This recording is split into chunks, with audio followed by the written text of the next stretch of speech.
Welcome to the homestead. So Sarah and I have a slight problem that I'm seeking to start tackling it today. And we want our in-laws to be more self-reliant and able to take care of themselves, so they don't have this attitude, and they've said this before, oh, if there's a problem, we'll just come to your house and rely on our preparation, our investment to take care of them. We want them to invest in themselves. So we're not going to easily get them to put in a garden like that I did over there. And I got a whole playlist, I'll link it up there, on the garden. But when we planted the garden, we got a few extra tomato plants, and my niece loves tomatoes.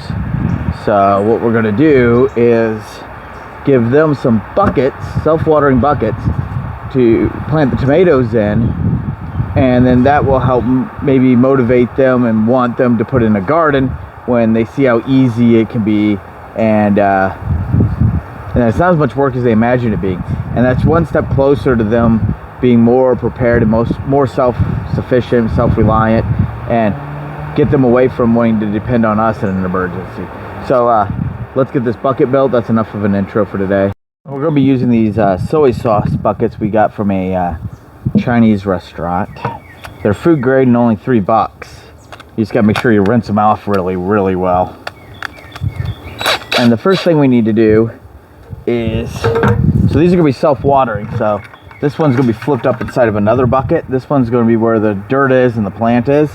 And then the outer bucket that'll be underneath will be like a reservoir to hold water. So the first thing we need to do is be able to put a net cup in there.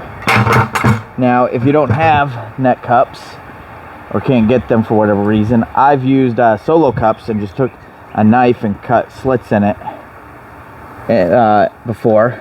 And then I'm going to use this hole saw, this 3-inch hole saw, because it's a 3-inch net cup. But if you don't have that, what I've done before is used a pair of pliers to hold onto a razor blade, heated it up, marked out the circle, heated the razor blade up, and cut the plastic with that.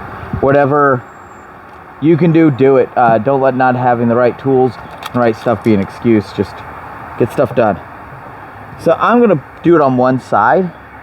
Some people do it in the middle. I don't think it matters that much. I'm going to do it on one side because I want to put the fill tube in the other. That's just how I'm doing it. And a little trick when you're drilling plastic is put your hole saw in reverse. It grabs less and is less likely to tear. So the first thing we want to do is put it on forward. Hold on a second. My pilot bit's not sticking up far enough. Now that we got that adjusted, let's it needs to be on drive. All right. And now that we got the pilot started, we can switch it to reverse. And the pilot drill will hold it in place.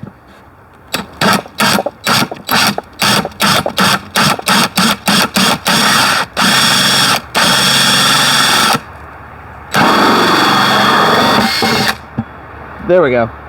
I should have went a little bit faster to begin with, so it melts through and I get less shavings, but it's the first time doing it. Now hopefully the net cup fits perfectly. All right. So the next thing we have to do is drill the hole for the fill pipe. Now I'm going to use 1.5 inches because that's what I have laying around. I don't know how much it matters how big the fill pipe is. And I'm just going to go on the opposite side of the bucket, flip it to dry, get the pilot hole, and then yeah, that worked much better going that way, but man, the plastic coming off of there was kind of hot. All right, let's go get the fill pipe. If the end of this is left straight, when it sets in the bottom of the bucket, the water won't be able to escape very quickly, so you won't be able to fill the bucket very well. So I got the chop saw out to cut it at 45 degrees ish. Doesn't have to be a perfect cut. What I did in the past to do this when I made it and I didn't have a chop saw So I just used some hand saw of some sort.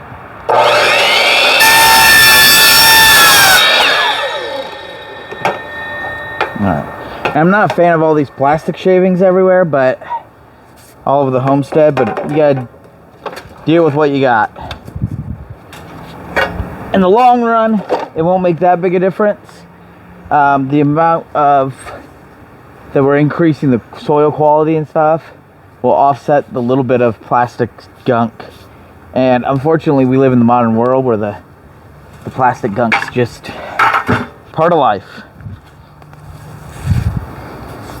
I could work hard to remove, not have all that plastic shavings, but then I wouldn't be able to get this done. All right, that fits perfectly. I was a little worried that that wouldn't fit very well. So this is an 1.5" PVC pipe, and I used, what is it? An 1 7/8" hole saw. All right, so let's get our other bucket.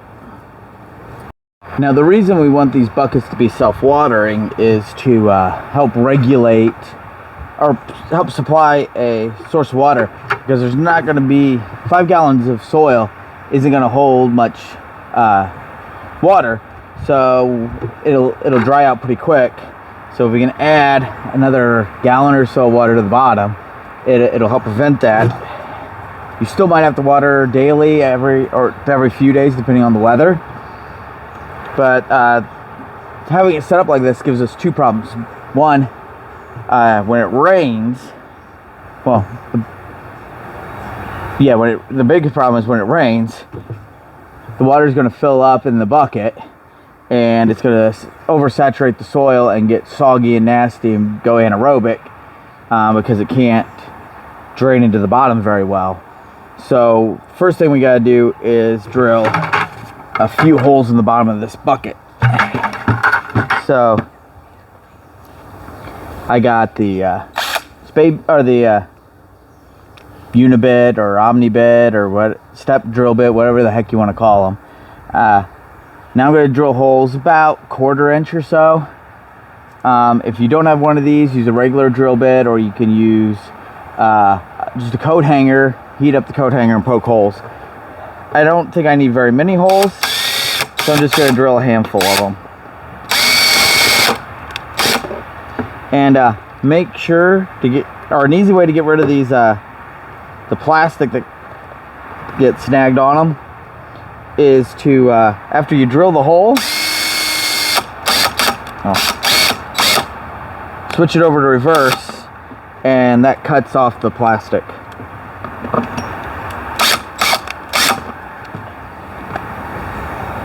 Now that I got a few holes in the bottom, 5 I think, you don't need that many. I'm going to flip the bucket over, leave the drill on reverse, and just clean up the inside of these holes too. At least the ones I can reach. The one I can't reach with the drill won't clear the edge, so I'm just going to take my knife here and clean that out. Alright, so now that we got it so it's not going to fill up the top bucket when it rains, we got to make sure the water can drain in the reservoir. So the water from in here will drain into the reservoir, but it has to be able to get out of the reservoir in case you overwater it or it rains. So what we're going to do is just take the tape measure, stick it in the bottom, and then set the tape measure so the edge, let me see, set the tape measure so the edge of it here is at the lip there, so it's setting like that, and then the bottom touches the bottom. That will give us a rough estimate, within reason, close enough to calculate for the thickness of the bottom and everything to where we need to drill our holes. So I just want to come down. So if we mark right here, right where the edge of the tape measure is, that's where the bottom of the bucket is. We want to go a little bit lower than that so we can look, and for me that's 4 inches. So I can just come through here. Now I'm going to mark it right below the handle at 4 inches and come right below the handle over here at 4 inches. And I think 2 weep holes is enough. We'll go ahead and put 4 so we can go right between the handles on each side.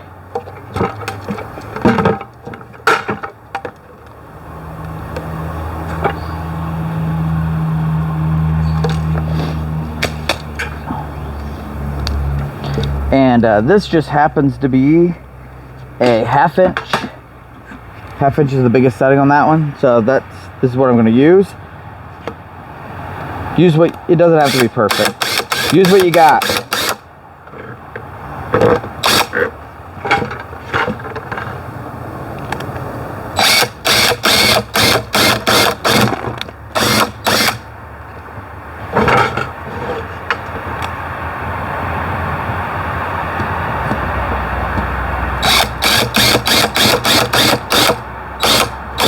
I mean, do the best job you can, but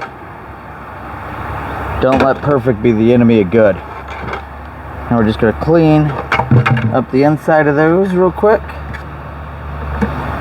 Ah, missed one.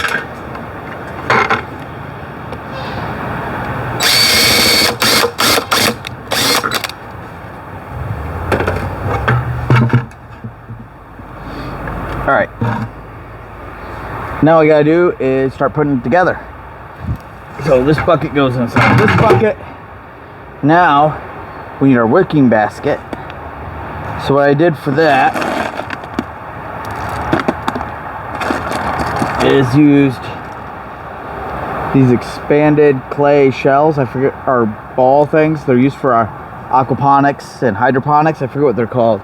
But I have a handful of used ones here. We're just going to use them and try to keep out as many leaves and dirt as you can. If you don't have those, you can use some porous rocks, some like sandstone or any rocks you pick up that have a bunch of holes in them. Or you can just put the potting soil right in it. I also added these cotton strings to help with the moisture up. I don't know if they're necessary or not, but we're going to use them. And then we're just going to drop this puppy in there. Now we're going to take our fill pipe, cram it down in there, and we want this to be a few inches taller, and I think 6 inches taller would work well. So let me cut that off, and then all we gotta do is fill it. Potting soil will be ideal to put this in, or adding vermiculite soil to compost or topsoil, or if even using native soil and adding vermiculite in here to lighten it up. Vermiculite, those little light white puff balls you see in potting soil, those are rock that they superheat. Somehow they like pop like popcorn. I don't completely understand. But I'm just going to use this topsoil I got laying around. Now it's got a lot of grass that's grown in it, so I'm going to have to take my time and try to keep as much of the grass seed out as I can. And that's a big old spider in there too. So I got this filled a couple inches from the top with the potting soil and gardens topsoil that I had laying around. So we want to provide a cover for this to prevent weed seeds from landing in it, and to make it easier to keep it from getting compact and make it easier for weeds to be pulled. And it will get compact if raindrops hit it directly, because raindrops are moving really fast and they'll slowly compact all the soil in here. Same thing with your garden. You should always cover your garden. But also, nature abhors a vacuum, is the phrase. If you leave bare soil, you will get weeds. So what we're gonna do to prevent that is we're gonna take some of this mulch. Now this is mulch I got from a guy that illegally dumped it on the power line easement. But you can probably go down to your city compost yard waste facility and get some free or very low cost mulch. Make sure you don't use mulch with dye in it, because you don't want to eat that dye. And that's everything done with it except for the planting. So let's let her plant it. She like I said, she loves tomatoes, so I want her to have the joy of planting it and growing the tomatoes and everything.